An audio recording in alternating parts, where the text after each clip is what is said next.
Welcome back to the news at 10. The Abia State Governor Okezie Ikpeazu is concerned about the political atmosphere in the state, which he describes as a threat to democracy and economic development. He made the comments at the Government House while receiving a delegation of senators from the National Assembly. Mr. Ikpeazu emphasized the need for state authorities to adhere to the rule of law as the government continues to woo prospective investors. Abia is going through today, we are passing through it on behalf of Nigeria, because what is being attacked is a very pillar and foundation of our democracy. I am sure that we have over 900 high courts scattered across Nigeria, and if a high court can remove a sitting governor, that high court can also remove a president. And it tells a story about the political stability of our country. It will impact on how people look at us and how investors look at us and how the rest of the world perceives us. Nobody wants to touch a country that is atomistic and in turmoil and unstable. But I'm sure that for the sake of our children, for the sake of our future, for the sake of the gains we have made in democracy, we will come out of it stronger. And the Ekiti State Governor, Mr. Ayodele Fayose, has flagged off the planting of 250,000 trees. According to the governor, the program is to fortify the already depleted forests in the state. The initiative is aimed at avoiding a forecast of running out of valuable tree species by 2018. The Ekiti State Governor, Ayodele Fayose, is leading a campaign of reforestation and regeneration of degraded forests to avoid a forecast that by 2018, the state would have run out of valuable tree species. The target is to encourage as many people as we want to plant so that it will become a way of life. The environment will be protected. The people will be able to make benefits of it tomorrow. If you fell trees illegally, you get sanctioned for it. This campaign is geared towards mobilizing participation of communities, private organizations and schools in forest development, with the youth asked to begin to imbibe the culture of tree planting. The aim of the school regeneration program is to encourage schools to have their own private woodlot, which could be a source of revenue in the future. This is in addition to the protection of their buildings against windstorms and prevention of encroachment into their land space. Chairman of the Council of Obas, who commends the state government for the intervention, appeals that the campaign should not just be about planting of trees, but trees with economic value. I'm appealing to all youths in Ekiti to please embrace farming. And the government is doing its best. They've asked for land. Local governments to acquire land so that the lands will be developed and there will be mechanized farming. Tree planting is now a global trend as the world races to save the forest reserves from the activities of humans. Ekiti is one of many Nigerian states joining the cause to save the world's forests from depletion. To aviation now, and as the fuel scarcity in that sector persists in the country, domestic airlines have had to reduce flight schedules to the barest minimum. Most passengers on airlines, including Dana, Arik Air and Medview, have had to spend long hours waiting before boarding. A visit to the terminals revealed that carriers are flying according to their adjusted schedules and air traffic appears to be low. Two passengers who spoke to Channels Television share their experiences. To fly my flight, so I'm still on time. I just checked in my box, waiting for them to announce our boarding.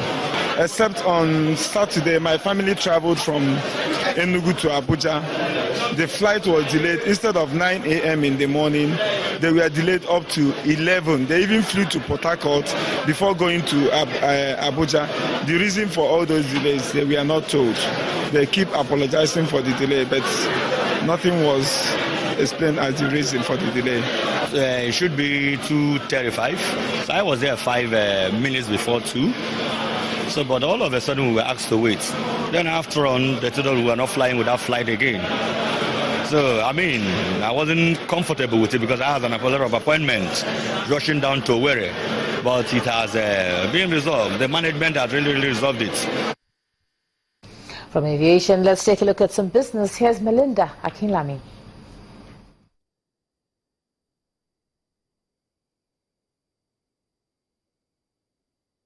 You first. First Bank.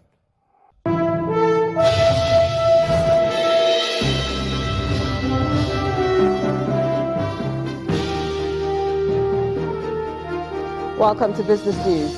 The International Monetary Fund has cut Nigeria's gross domestic product growth from 2.3% projected in April to 1.8%, and that's the lowest in 29 years.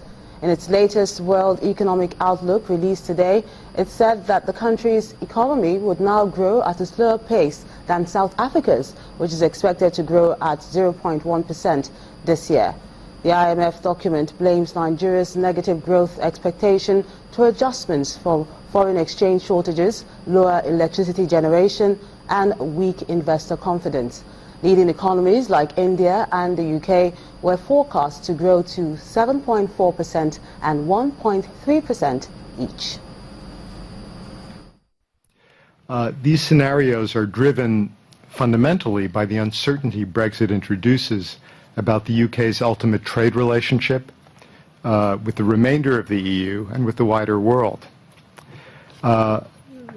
There's also uncertainty about the length and contentiousness of the negotiations, of markets' difficulty in gauging how the resulting uncertainty will depress demand, specifically investment, consumer durables, and hiring. And these scenarios also take account the possibility of a financial tightening that leads to widespread banking sector distress in the euro area. For the alternatives to develop the international trade effects of Brexit, the negative effects would have to be more disruptive than we now think is likely. And moreover, the effects of economic uncertainty on demand would have to be greater than is yet evident in the data. But in these scenarios, those effects are high enough to trigger severely negative financial feedback loops. MTN Group, Africa's largest mobile telecommunications company, is expected to report negative headline and basic earnings per share for the first 6 months of 2016.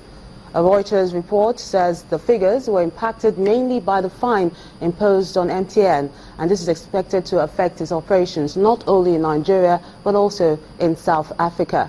The fine by the telecom regulator in Nigeria is forecast to affect MTN's headline earnings per share by an estimated 474 cents. Stanbic IBTC Bank has reviewed its international spending limits on debit MasterCards using ATMs, POS or web transactions. In a statement released today, the bank explained that with immediate effect, international ATM cash withdrawals, which was $50 or equivalent in other countries, is now $200 in other currencies. POS and online transactions, which before now had a limit of $100 or equivalent in other currencies, has gone up to $500. According to the lender, monthly international spending limit for ATM is $300 from $150, while monthly limit for POS and online transactions is $1,200. It's the second day of bearish trend on the local stock market as the all-share index falls further in today's session. For the closing figures, here's Bolaji Akinwale.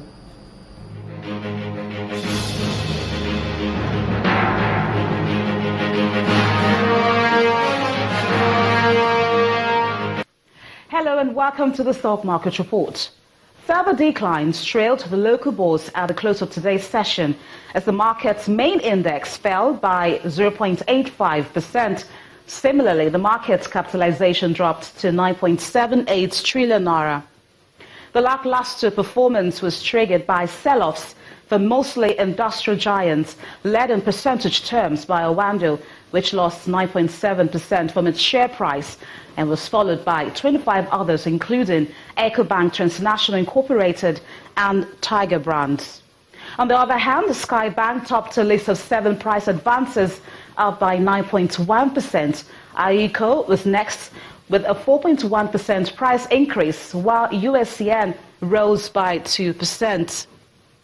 Overall, a total of 242 million shares were traded in 3,684 deals worth more than 1.56 billion naira.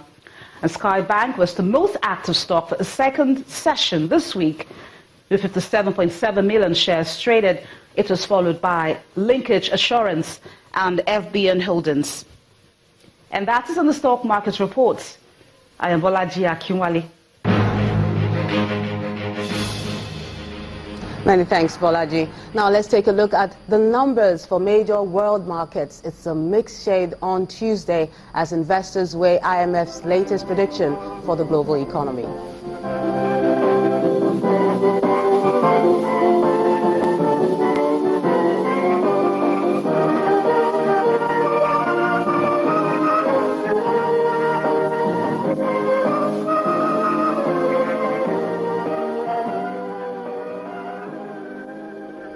And that's Business News. Thank you so much for watching. I'm Melinda Akinwami.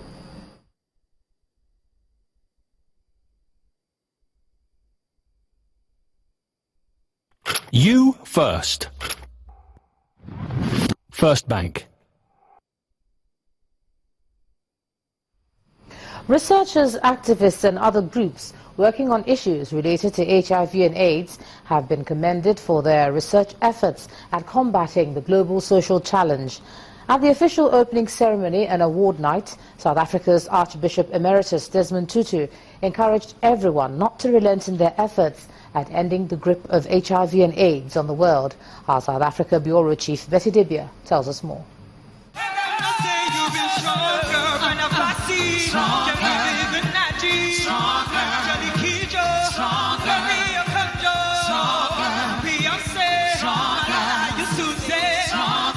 Nigerian singer Waje and sisters from South Africa, Gabon and Zimbabwe put into song their Strong Girl campaign.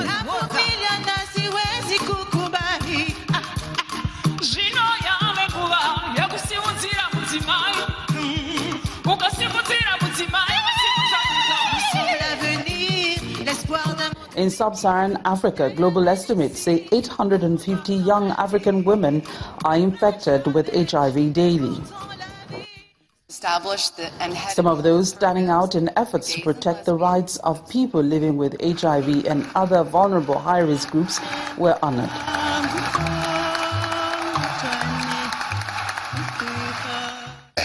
It is an honor that we bestow on Michel Sidibe with great gratitude and humility, and thank him for the leadership that he has shown. Thank you very much, Michel. Thank you very much, sir. I have read of the breakthroughs your community has made in bringing HIV under sustainable control, for proving how much we can achieve when we act together for each other. Please, please, don't stop now. 17 million people living with HIV are currently receiving treatment, while about 20 million are not. $26 billion is said to be needed by UNAIDS by 2020 if targets are to be met. The main task before all of us gathered here is to ensure that additional 20 million people have access to treatment, and not just treatment, but also all healthcare facilities and support. We now need a roadmap to treatment for all, not just a talk. A roadmap that is backed up with the money and political will to make it a reality. 13 of 14 donors' governments have cut their funding in the past years.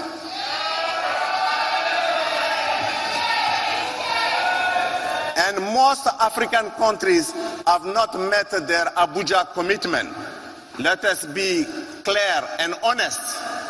Many countries will never be able to pay for their treatment costs by themselves. If we are serious about ending AIDS, it is high time for a new political discussion to make funding sustainable and predictable. As we draw nearer to a vaccine, we know that ultimately it is only through collective global action that we will be able to succeed. Some of the other meetings going on at the conference include a symposium on progress with HIV vaccine research. A group of 7 researchers, including a Nigerian, Amara Ezamama, will be awarded grants worth $1.2 million for pediatric HIV research. And Britain Prince Harry will also be speaking to youths on taking leadership in the fight against HIV and AIDS on Thursday. From Durban, KwaZulu-Natal, South Africa, Betty Dibia, Channels Television News. Still ahead of the news at 10, French tactician Paul Le Guen rejects the role of Super Eagles technical advisor over failure of the Nigeria Football Federation to meet his conditions. That's on sports. Stay with us.